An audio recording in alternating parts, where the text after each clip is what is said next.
Namo Buddhaya, salam kebajikan. Salam sejahtera untuk kita semua. Halo, selamat siang semua. Saya Amelia Putri, selaku MC dalam talk show kita pada siang hari ini. Tema dari acara talk show kita pada siang hari ini adalah mengenai sistem pemilihan presiden dan wakil presiden di Indonesia. Random talk show pada siang hari ini diawali dengan pembukaan yang dipimpin oleh saya selaku MC, dilanjutkan dengan pengenalan tema dan narasumber. Lalu sesi diskusi, sesi tanya jawab, dan terakhir penutup. Lalu perkenalkan moderator kita, yaitu Nadine Ragantari sebagai moderator pertama dan Gavina Aulia sebagai moderator kedua. Kalau begitu, saya serahkan acara berikutnya kepada moderator. Kepada moderator, dipersilakan. Baik, terima kasih. Halo semua, izinkan saya memperkenalkan diri lagi. Perkenalkan, nama saya Nadine Ragantari selaku moderator pertama dari acara talk show pada siang hari ini. Dan saya Gavina Aulia Rahman sebagai moderator kedua pada talk show siang hari ini. Seperti yang kalian tahu bahwa tema dari acara talk show kami adalah tentang sistem pemilihan presiden dan wakil presiden di Indonesia. Tujuan dari talk show adalah memberikan pemahaman yang komprehensif tentang sistem pemilihan presiden dan wakil presiden di Indonesia, membahas tantangan dalam pemilu, dan pemahaman tentang perubahan pemilu dari masa ke masa. Di sini kita kedatangan 3 ahli dengan 3 latar belakang yang berbeda. Ada Ibu Ayudhya selaku Komisioner KPU, Ibu Nurbaiti selaku aktivis demokrasi, dan Bapak Vino Firansyah selaku pengamat politik. Baik, mungkin jika sudah, kita langsung aja masuk ke sesi diskusi ya. Jadi para penonton sekalian, seperti yang kita tahu bahwa baru-baru ini baru saja diselenggarakan pemilihan presiden periode 2024-2029. Baru saja diselenggarakan. Di sini kami menghadirkan 3 ahli untuk mengupas semua hal mengenai sistem pemilihan presiden dan wakil presiden di Indonesia. Banyak orang awam atau para pengemudi yang baru mendapatkan hak untuk memilih, dan mungkin masih banyak di antaranya yang kurang paham atau mungkin belum tahu tentang bagaimana mekanisme pemilu. Mungkin Ibu Ayu selaku Komisioner KPU bisa memaparkan tentang bagaimana mekanisme pemilu di Indonesia. Baik, untuk mekanisme pemilu di Indonesia ini ada beberapa tahapan ya. Yang pertama itu ada pendaftaran, di mana para calon mendaftarkan dirinya ke KPU.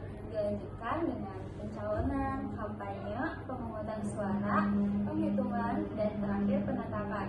Setiap tahapan diawasi oleh KPU dan Bawaslu untuk memastikan transparansi dan keadilan. Jadi setiap tahapan dalam pemilu akan diawasi secara langsung oleh Bawaslu dan KPU ya. Lalu apa saja yang dilakukan KPU untuk memastikan transparansi dan keadilan selain mengawasinya? Kita memiliki beberapa seperti penggunaan teknologi informasi seperti sistem informasi penghitungan suara atau situng. Ada juga partisipasi masyarakat dan lembaga independen yang ikut mengawasi. Lalu bagaimana penyebaran fasilitas ke lokasi-lokasi terpencil? Pasti akan lebih susah tentunya untuk memastikan hal-hal terkait pemilu, juga untuk fasilitas pemilihan akan lebih sulit. Untuk hal itu, kami berkoordinasi dengan pemerintah setempat untuk memastikan distribusi logistik pemilu. KPU juga merekrut petugas yang paham akan kondisi setempat dan menyediakan fasilitas yang memadai. Tapi memang cukup sulit ya Mbak untuk menjangkau tempat terpencil. Baik, dengan kesulitan yang dialami dalam penyebaran logistik pemilu, berarti itu adalah salah satu tantangan dalam pemilu, berarti ya. Tadi Ibu Ayu sudah memaparkan tentang mekanisme pemilu. Beliau juga mengungkapkan bahwa penyebaran logistik ke tempat terpencil adalah salah satu tantangan. Lalu bagaimana tantangan yang terjadi di masyarakat luas menurut Ibu Baiti selaku aktivis demokrasi? Banyak tantangan yang terjadi di kalangan masyarakat luas, apalagi zaman semakin canggih, tantangan semakin banyak dan marak. Bisa berasal dari berbagai tempat, platform, kalangan. Untuk bentuk tantangannya sendiri itu seperti apa? Mulai dari kampanye hitam atau black campaign, di mana black campaign keadaan di mana oknum tidak bertanggung jawab akan merusak reputasi seseorang dengan mengeluarkan propaganda negatif untuk politikus dan calon politikus, bahkan aktivis seperti saya. Wah, jadi banyak black campaign. Ini tentunya akan sangat merugikan para politikus ya, dan orang-orang yang menjadi target. Bahkan ibu pun termasuk. Di luar sana juga sedang ramai mengenai serangan fajar. Sebenarnya serangan fajar ini apa? Serangan fajar juga bentuk tantangan. Serangan fajar itu salah satu bentuk money politik, Mbak. Jadi serangan fajar biasanya dilakukan tengah malam, di mana mereka menaruh amplop di depan yang berisikan uang di depan rumah warga. Hal itu bertujuan agar warga yang menjadi target akan memilih kandidat yang tercantum dalam amplop. Itu salah satu bentuk suap yang terjadi dalam pemilu. Tadi kita sudah mendengarkan paparan dari Ibu Ayu dan Ibu Baiti. Menurut Bapak Vino sendiri, selaku pengamat politik, apakah Anda melihat adanya kebutuhan reformasi untuk pemilu? Jelas itu ada, masalahnya itu logistik dan teknis. Seperti kelambatan logistik, kesalahan penghitungan suara, politik uang dan kecurangan. Hal-hal yang tadi sudah dipaparkan adalah hal yang menurut saya membutuhkan reformasi. Menurut Bapak, berdasarkan hal-hal yang sudah dibahas tadi, reformasi berbentuk seperti apa sih yang diperlukan? Ya, untuk reformasi dalam masalah logistik dan teknis, reformasi dibutuhkan untuk meningkatkan efisiensi dan akurasi. Kalau reformasi dalam masalah money politik dan kecurangan membutuhkan reformasi hukum yang lebih ketat tentunya. Sebelumnya Ibu Baiti sempat memaparkan tentang politik uang, bahwa politik uang ini merupakan salah satu bentuk suap dalam politik. Bapak juga sempat menyebut politik uang tadi. Berarti money politik ini adalah salah satu hal yang cukup krisis ya berarti dalam hal pemilu ini. Nah, sebenarnya reformasi apa saja yang diperlukan dalam masalah money politik ini selain reformasi hukum yang sudah disebutkan tadi? Money politik ini kan melemahkan kepercayaan publik kepada pemerintah ya, dan ini menyebarkan apatisme politik. Jadi seharusnya transparansi dalam dana kampanye lebih rinci dan terbuka untuk publik. Masalah ini juga menyebabkan korupsi pasca pemilu. Kandidat yang terpilih lewat money politik cenderung mengembalikan dana investasi lewat korupsi atau penyelenggaraan kekuasaan.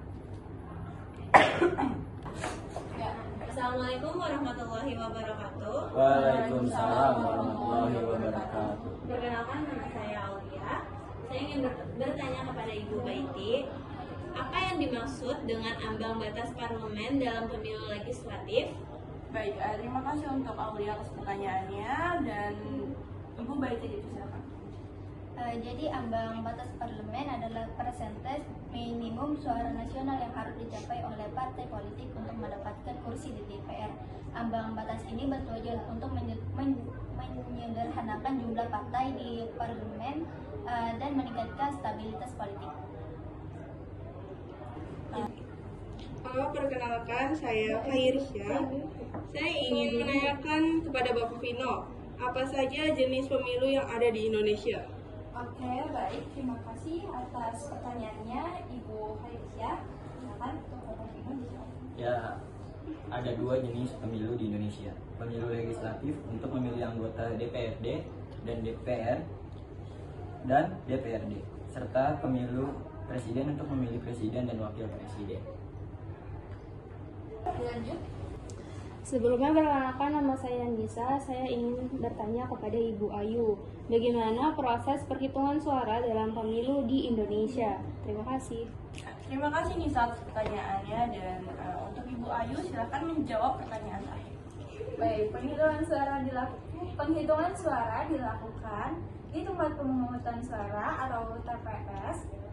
Setelah pemungutan suara selesai, hasilnya kemudian dikirim ke Panitia Pemilihan Kecamatan atau PPK dan selanjutnya ke KPU Kabupaten atau Kota, Provinsi, hingga tingkat nasional untuk direkapitulasi dan ditetapkan. Akhirnya kita sampai di penghujung acara dari acara talk show kita hari ini. Sekarang saya akan menyampaikan poin dari acara tadi. Ada banyak poin yang bisa kita ambil pada talk show kali ini, seperti sistem pemilihan langsung, memperkuat legitimasi demokrasi, dan meningkatkan keterlibatan masyarakat. Sekian talk show kita hari ini. Saya pamit dan terima kasih. Wassalamualaikum warahmatullahi wabarakatuh.